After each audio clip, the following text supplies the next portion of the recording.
그래서 인공지능에서는 결국은 새로운 기법이 필요하고요. 네. 그것을 이제 확률적 경사하강법이라고 합니다. 확률적 경사하강법. 그래서 확률적 경사하강법이 어떤 거냐면 약간의 그 무작위성을 줘요. 어떤 지점에 왔을 때 탐험을 조금 하는 겁니다.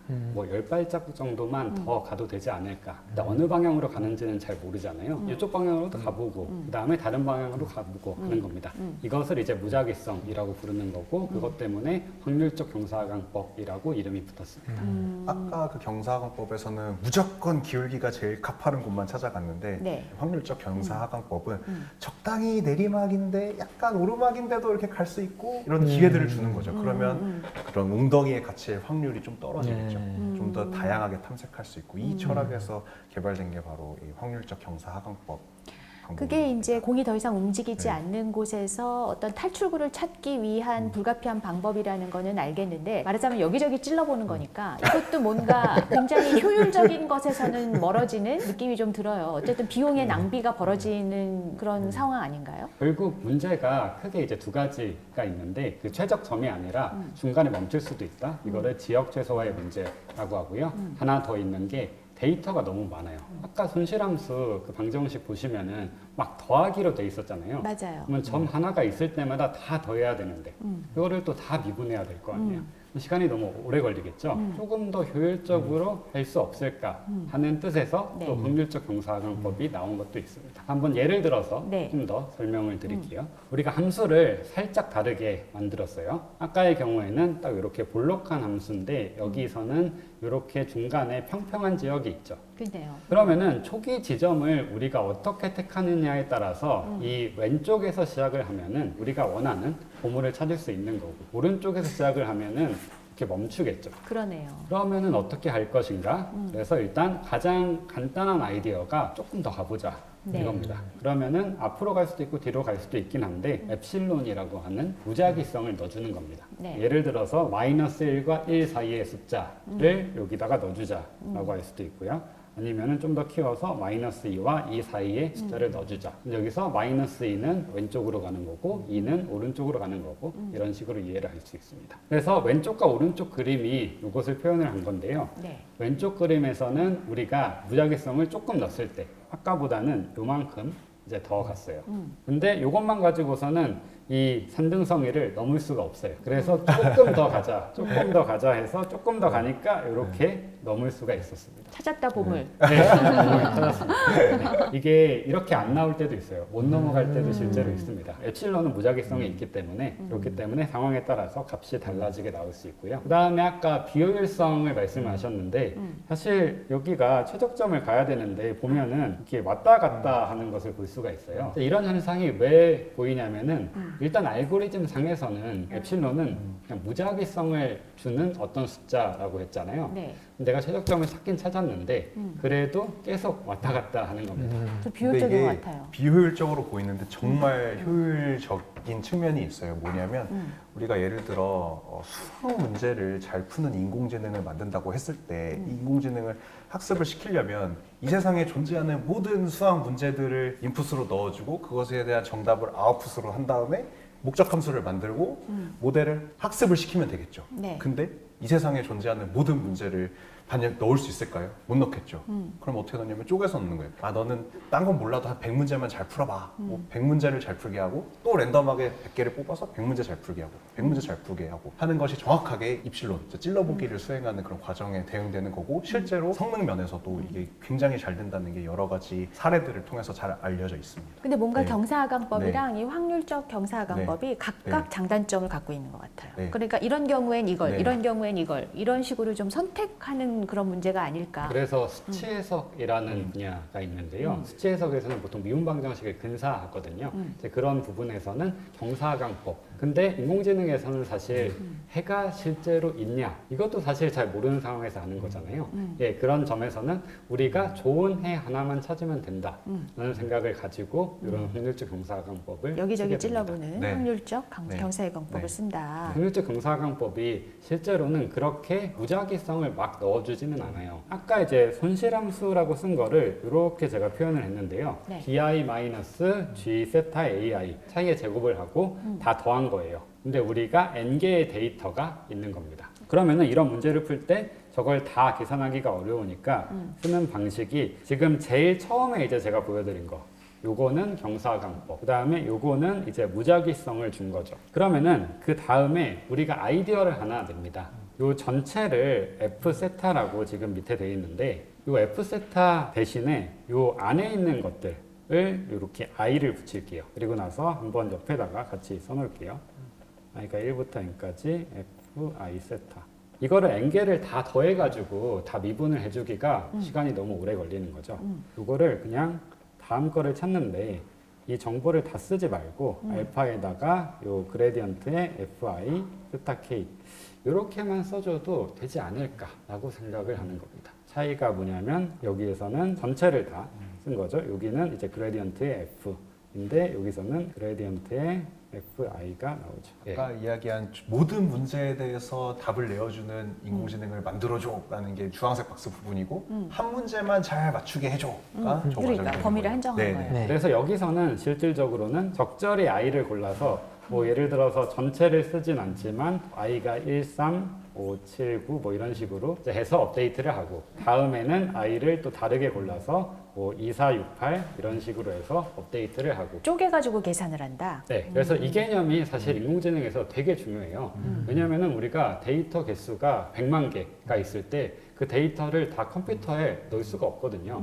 그리고 실제로 연산을 하기가 불가능해요. 그러면은 그것을 100만 개 있으면 10,000개씩 쪼개가지고 그럼 100개로 쪼개지겠죠? 그럼 10,000개에서 먼저 풀고 그 다음에 그 다음 10,000개로 넘어가서 또 풀고 또 풀고 이런 방식으로 실제로 인공지능이 학습을 하게 됩니다. 여기서 세타가 K는 0부터 시작해서 쭉 계속해서 업데이트가 되잖아요. 네. 이 업데이트 되는 과정을 제가 아까 인공지능을 혼낸다라고 비유한 거예요. 세타 값이 변하면 새로운 인공지능이 나오는 거기 때문에 이전 거에서 변했잖아요. 근데 변함의 그런 원인이 있어야 되는데 그 원인이 혼남으로써 이렇게 변하는 거다라고 좀 비유한 거예요. 요즘 사실 이제 AI 중에서도 특히 생성형 AI가 정말 화제잖아요. 창작을 해주잖아요. 정말 실사보다 더 실사 같은 영상이라든가 소설을 쓴다든가 뭐 등등. 근데 거기에도 이런 식의 최적화의 기법, 그다음에 목적 함수, 뭐 경사강법 이런 개념들이 다 들어가 있는 건가요? 네. 그래서 생성 모델이 사실 굉장히 여기저기서 많이 쓰이고 있는데요. 오늘 오기 전에 그림을 하나 만들어 봤어요. 스튜디오를 나타낼 수 있는 한번 그림을 GPT한테 만들어 봐라 라고 한번 해봤습니다. 어떻게 나왔나요? 보여드릴 건데요. 제가 이제 써드린 거는 방송국 스튜디오에서 4명의 사람이 수학 방정식이 있는 모니터를 보고 있는 사진을 만들어줘 라고 하니까 이런 그림이 나왔습니다. 그 디렉팅이 잘못됐더니 너무 오차가 큰 지금 그림이 나와 있는 거예요. 그래서 제가 인공지능을 혼냈습니다. 그래서 네, 어떻게? 네, 남자밖에 없잖아요 지금. 그것도 그러네. 그래서 신예리님을 넣어달라. 그래서 이런 이제 간단한 태스크는 되는데 제가 이제 이 모니터에 경사강법을 넣어줘라고 했더니 그거는 이제 잘 여기서 출력을 못하더라고요.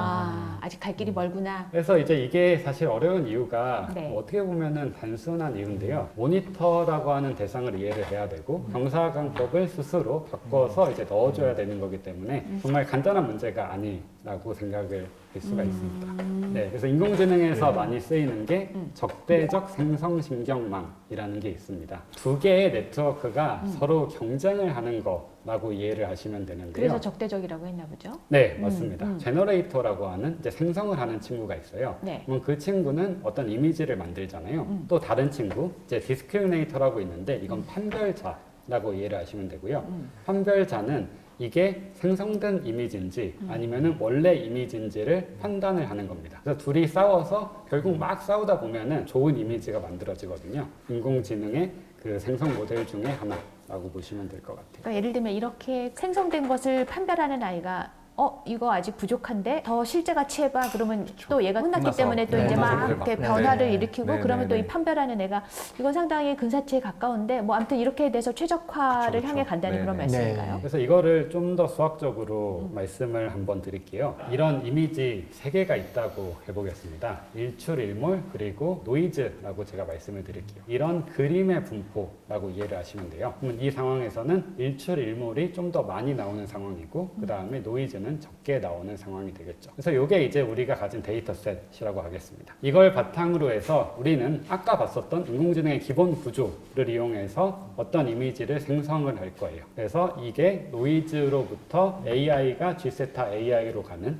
여기서 AI에 해당하는 게 이미지 하나라고 보시면 되고요. 그러면 G세타 AI에 해당하는 게 요 일출일몰 혹은 노이즈라고 보시면 되겠죠. 그러면 여기서 질문이 이제 나온 친구들이 있잖아요. 네. 그러면 이 친구들도 어떤 분포를 이루겠죠. 어떤 게 얼마나 자주 나오냐 라는 게 확률 분포라고 이해를 하시면 되는데요. 네. 뭐 예를 들어서 이 첫 번째 있는 사진은 이쪽에서 나오고, 그 다음에 중간 사진은 가운데에서 나오고, 맨 마지막 사진은 오른쪽에서 나오고, 이렇게 이제 예를 해보자면은 아까는 이렇게 노이즈가 나오는 게 거의 없었죠. 근데 여기서는 이제 노이즈가 나오는 부분이 아까보다는 더 많아졌죠. 그럼 노이즈가 더 나올 확률이 커진다 라고 얘기를 드릴 수가 있겠죠. 이렇게 되지 않게 만드는 게 우리의 목적이겠죠. 그게 이제 목적 함수를 줄이는 거예요. 그렇죠. 그러면 여기서의 목적 함수는 뭐가 될까요? 노이즈를 줄인다. 저 노이즈를 줄인다인데 노이즈를 줄인다를 요 관점에서 얘기를 하면은 이 왼쪽 그림 파란색의 분포 확률 분포랑 이 오른쪽에 있는 회색 확률 밀도 함수랑 이제 유사하면은 되겠죠. 그러면은 결국 우리가 해야 될 것은 이 왼쪽의 분포랑 오른쪽의 분포의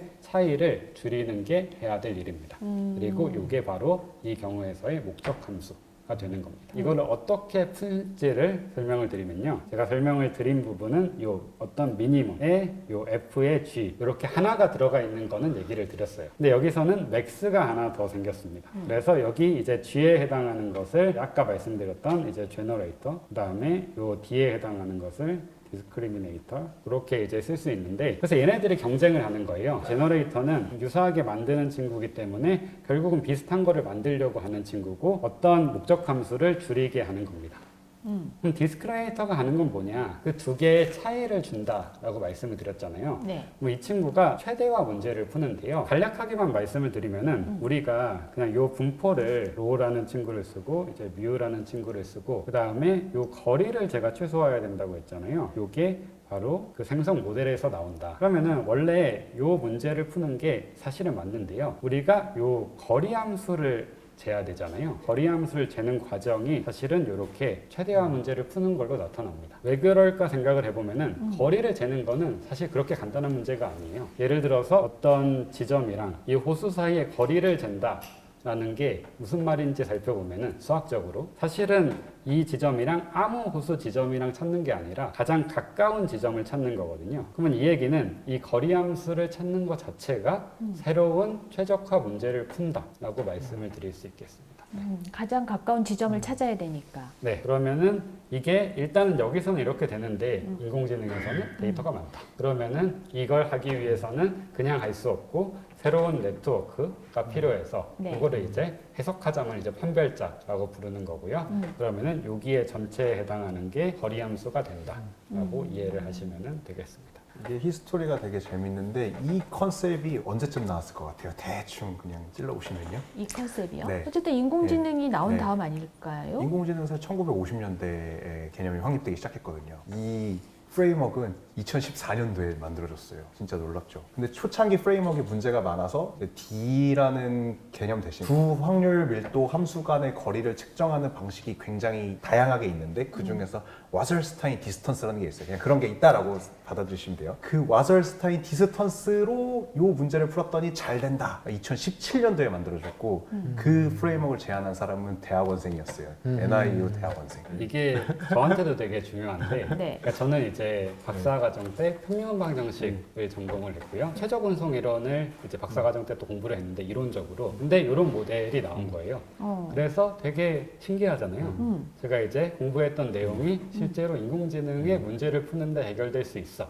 그래서 그때부터 인공지능에 관심을 가져가지고 그 이후에 좀 관련 공부를 하고 그래서 최근에 이제 최적화 이론이랑 인공지능 연구를 하고 있습니다. 저랑 권도영 교수랑 썼던 첫 논문이 이거랑 관련된 거예요. 아니 우리가 지난 시간에 네. 확률에 대해서 배우면서 야 확률만 해도 굉장히 최신의 이론인데 막 이러면서 오늘 배운 이거는 뭐 완전 2017년, 네. 2020년 그러니까 진짜 따끈따끈한 그런 이야기네요. 네. 그러니까 우리가 해석학을 네. 공부하는 이 종반으로 접어들면서 네. 진짜 최신의 이론을 공부하게 그렇죠. 되네요. 정말 네. 첨단에 앞서 있는 그냥 현직에 있는 연구자들이라고 할 수 있습니다. 이렇게 최신의 이론을 공부하는 거 보시면 선생님 조금 부러우신가요? 네. 많이 이 부럽습니다. 선생님이 연구하시는 군론도 이 인공지능 연구하고 뭔가 이렇게 접점이 있나요? 아, 접점은 네. 엄청 많죠. 엄청 많아요. 네. 그럼 넘어가세요. 네. 아, 실제로 관심을 많이 갖고 있습니다. 그래서 실제로 네. 자문을 구하기도 했어요. 군론에서 결국 계산하는 게 연산이잖아요. 인공지능으로 또 어떤 걸 하려는 시도들이 있었냐면 이 계산을 해줄 수 있는 뭐 연산이라는 게 사실 뭐 더셈, 뺄셈, 곱셈, 나눗셈만 있는 게 아니라 뭐 복잡한 계산들 많았잖아요. 삼각형 예전에 대칭 삼각형을 이동. 돌려서 세 번 돌리면 자기 자신이 되고 이런 연산들을 인공지능이 학습을 할 수 있을까? 이승재 교수한테 전화해서 자문을 구했었죠. 선생님도 화이팅. 네. 네. 화이팅. 이 분포에 대한 얘기가 나오니까 아까 이제 얘기를 했었던 게 어떤 분포랑 다른 분포를 비교해야 된다라는 말씀을 드렸잖아요. 네. 근데 이게 제일 처음에 택배 문제랑 관련이 있습니다. 여기 파란색에 진흙이 있다고 하겠습니다. 그리고 이 진흙을 여기 밑에 빨간색 구멍에 채우고 싶어요. 그러면 어떻게 채우는 게 가장 효율적인가? 이게 아까 이제 택배 문제에서 운송 비용을 최소화시키는 문제였죠. 그러면은 이렇게 해서 나온 목적 함수가 있잖아요. 이게 바로 최적 운송 이론에서 두 분포 사이의 거리를 비교하는 가장 자연스러운 방법이라고 하는데요. 이게 바셜스타인 디스턴스 라는 겁니다. 그래서 비교를 하는 방식은 이 어떤 지점에서 이제 다른 지점으로 가는 함수인 건데요. 네. 이렇게 tx 요 두 개 차이를 계산을 해서 이렇게 아까처럼 제곱을 해주고요. 요 분포를 아까는 이제 로라고 하고 여기는 뮤라고 해준다면은 그럼 우리가 하는 거는 요 로를 이제 뮤로 매칭시키는 거고 여기서 요 운송 비용을 최소화시키는 거기 때문에 요런 이제 적분 문제를 이제 푸는 거고요. 굉장히 이제 복잡해 보이는 방정식이지만 사실은 더하기 대신에 이렇게 적분 기호를 쓴 것뿐이잖아요. 그 다음에 여기 오른쪽에 있는 그림은 뭐냐면은 아까 칸토로비치가 조금 완화를 시켰다라고 했잖아요. 뭐 나눠서 운송을 할 수도 있고 아니면은 다른 데서 같이 받을 수도 있고. 그렇죠. 이제 그것을 묘사하는 거라고 보시면 되는데요. 네. 이 왼쪽이 어떤 분포고 오른쪽이 어떤 분포인데요. 여기에 이제 들어가는 게 이제 또 다른 확률 분포라고 이해를 하시면 되고요. 아까 이제 그림에서 제가 표를 그렸을 때 더하면은 1, 1, 1, 1, 1, 1, 1 이렇게 그렸잖아요. 세로로 더하고 가로로 더하면은 1이라고 말씀을 드렸었죠. 여기서도 비슷하게 뭐냐면은 어떤 이런 표 같은 것을 만드는데 근데 여기서는 이렇게 세로로 더하면은 요 값이 나오고 이렇게 가로로 더하면은 요 값이 나오고 이런 확률 분포를 만드는 겁니다. 문제를 이 왼쪽에서 오른쪽으로 바꾼 게 이제 되게 중요한 큰 역할을 했다라고 보시면 될 것 같습니다. 그러니까 여기서 이렇게 변환시키는 것을 지금 이렇게 합쳐가지고 하나의 그래프로 만드신 거죠? 네네네. 보시면은 라인으로 그렸잖아요. 네. 근데 이게 이유가 뭐냐면은 실제로 이 왼쪽 문제랑 오른쪽 문제는 같은 해를 나타냅니다. 같은 해가 이제 최적해가 되고요. 그래서 그게 묘사하는 게 요 지점에서 우리가 갈 때 요 지점으로 대응을 시키면 된다라는 거예요. 그냥 함수죠. 그래서 적절한 조건 하에서 이 두 문제가 같겠느냐 다르겠느냐 이런 게 굉장히 이론적으로 중요한 이제 문제라고 보실 수 있겠습니다. 또 저 식이랑 같이 생각을 해보면 적분을 하면 그래프가 저렇게 안 나오는 거 아니에요? 그것도 되게 이제 좋은 얘기인데요. 이 분포를 제가 이제 감마라고 쓰고요. 이 감마는 여기서의 지점은 뭐 예를 들어 x라고 하면은 여기서의 지점을 y라고 하니까 이 변수 두 개에 대한 방정식이 됩니다. 그러면 해야 될 게 뭐냐면은 요거를 적분을 하는데 그냥 한 번 적분을 하는 게 아니라 두 번 적분을 해야 돼요. 왜냐면은 이 친구는 전체 공간에 있는 2차원상에 있는 친구잖아요. 네. 네, 그러니까 두 번 적분을 해야 되고 x에 있는 친구를 y로 옮겨요. 그리고 이렇게 제곱을 해요. 결국 해야 될 것은 이 x 지점에서 y 지점으로 옮기는 건데 이렇게 딱 옮기는 이 지점만 사실 중요한 거잖아요. 보통 이제 표시는 이렇게 하는데 여기에 해당하는 게 여기에 있는 친구들만 가지고 적분을 하겠다. 그러니까 결국 나머지는 이제 필요 없는 친구들인 거죠. 그래서 문제를 어떻게 보느냐에 따라서 목적 함수가 달라집니다. 그래서 이렇게 아까 처음에 얘기한 그런 예제랑 지금 인공지능에서 쓰는 그런 문제들이 연결돼 있다고 보시면 될 것 같습니다. 그 생성형 AI와 관련돼서 최근에는 어떤 좀 알고리즘들이 또 많이 사용되고 있는지 또 그건 최적화랑 어떻게 관련이 있는지 그런 얘기 좀 더 해보면 좋을 것 같아요. 네, 진짜 이 분야 자체가 정말 빠르게 발전하고 있는 분야인데요. 적대적 생성신경망. 이제 그걸 넘어서서 최근에 이제 많이 나오고 있는 모델은 확산 모델이라고 해요. 확산 모델이요. 간단한 인공지능 기본 구조에서 말씀드릴 때는 노이즈에서 시작해서 딱 생성하는 거를 말씀을 드렸잖아요. 그렇죠. 근데 그건 좀 너무 심플하다고 생각했어요. 네, 그렇죠. 그래서 확산 모델에서는 어떤 아이디어를 썼냐면은 이것을 조금 여러 스텝에 나눠서 하면 되지 않을까. 이 노이즈에서 출발해서 토끼가 그래서 되었네요. 그런 토끼 그림으로 나오는 건데요. 네. 조금씩 학습을 반복해가지고 그래서 이런 그림을 나오게 됩니다. 아까 그거는 만 개씩 쪼개서 학습하는 뭐 그거랑 비슷한 이야기인가요? 그거랑 비슷하다고도 볼 수 있고 이제 다르다고 볼 수 있는데 비슷한 부분은 이제 시간을 쪼개는 거라고 보시면 되고요. 근데 여기서는 이제 데이터를 쪼개는 건 아니죠. 아까는 이제 데이터를 나눠서 학습하는 학습을 것이었고 이것은 시간을 쪼갠다. 네, 예를 들면은 아까는 이제 뭐 G세타라고 적은 어떤 생성 함수 이거를 한 번에 만드는 거였잖아요. 근데 우리가 시간이라는 변수를 주는 거죠. 그냥 한 번에 만드는 게 아니라 그 여러 번에 걸쳐서 만드는 건데 이게 사실 저는 되게 재밌는 아이디어라고 생각을 해요. 아까 그 택배 문제에서도 딱 어디서 어디로 가는 이동 뭐 거리만 될 수도 있지만 가는 시점을 생각을 해서 여기서 여기까지 이 경로를 간다라고 말씀을 드릴 수도 있잖아요. 네. 그래서 시간을 추가하면은 좋아지는 점이 조금 더 이제 튜닝을 해가면서 갈 수 있다. 이런 측면이 좋아지는데 바빠지는 건 사실은 오래 걸리죠. 좀 빠르게 할 수 있는 방법이 없을까. 그래서 이것을 이제 저를 포함한 이제 많은 분들이 혼내주는데 좀 더 잘 혼내줄 수 있는 방법이 없을까에 관련된 연구를 하는 거고요. 그래서 이렇게 만드는데 이 파란색에 있는 것들을 이제 데이터 포인트라고 이해를 하면 되는데요. 우리가 데이터 포인트에 대한 정보가 있으면은 이 정보를 가지고 이런 생성을 할 때 아까 이제 제가 튜닝을 잘 할 수 있다라고 말씀을 드렸잖아요. 보통 인공지능에서는 파인 튜닝이라고 하는데 파인 튜닝. 네, 미세 조정을 하는 거예요. 아까 세타라고 적었던 매개 변수들을 잘 조정을 해주는 거예요. 그래서 이런 연구들이 되게 다양하게 많이 잘 되고 있습니다. 그나저나 저 토끼는 너무 귀엽게 생겼어요. 실제로 이제 같이 연구하는 그 공동 연구자가 토끼에 관심이 되게 많은데 그래서 그런 인스타그램들을 팔로우하는데 그 인스타그램의 주인한테 DM을 보내가지고 이 그림을 우리 논문에 넣어도 되겠냐라고 해가지고 이 그림은 이제 원래 있는 그림이고요. 표현을 하려고 이렇게 이제 노이즈를 사실은 거꾸로 넣어준 겁니다. 쟤는 실제 하는 토끼네요, 그러면. 네, 실제 하는 토끼가 맞습니다. 반가워. 이런 것들이 사실 되게 중요한 요새 화두거든요. 몇 번 만에 만들 수 있을지.